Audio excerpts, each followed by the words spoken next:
I soon realized that there was a crisis happening in our urban areas. Public schools weren't what they ought to be. 178 schools in Philadelphia alone are failing, with over 40,000 kids attending those failing schools.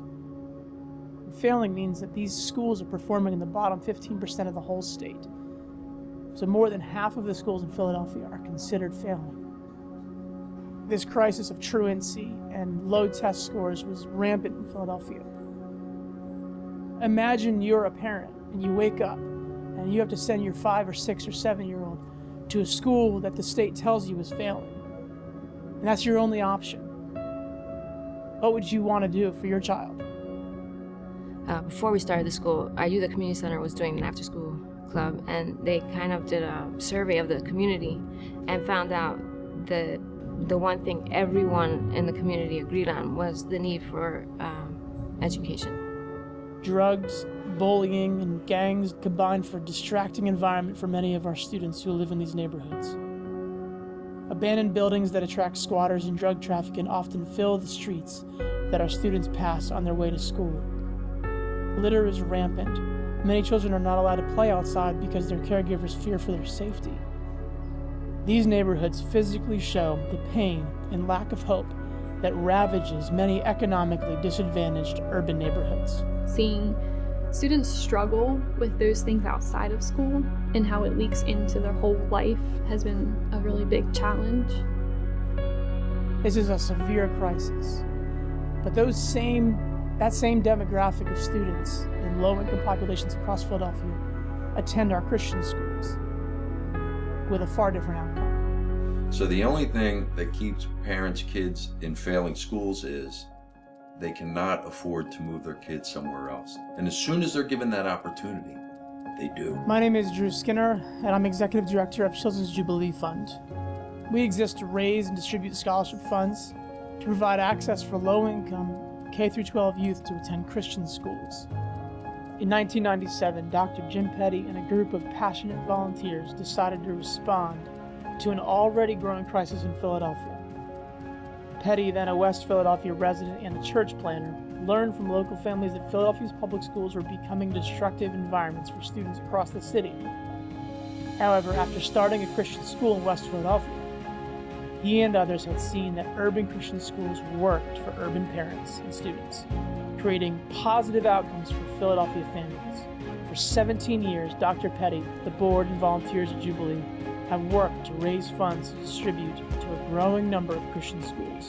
What Children's Jubilee Fund does well is it goes into districts where the schools are failing, and it allows children to move into other schools. It doesn't take the brightest, doesn't take the best, it takes the most needy. It's not just an impactful way to donate. It's a highly efficient way to impact real people quickly.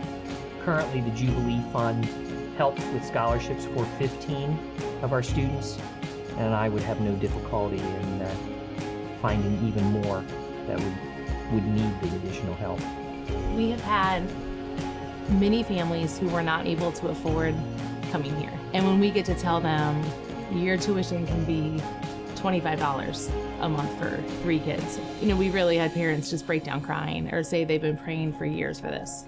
For Trinity, the Jubilee Scholarship means for Trinity to be able to attend TCA. Without it, I don't know how we would be able to afford it. I would not, be able to afford it.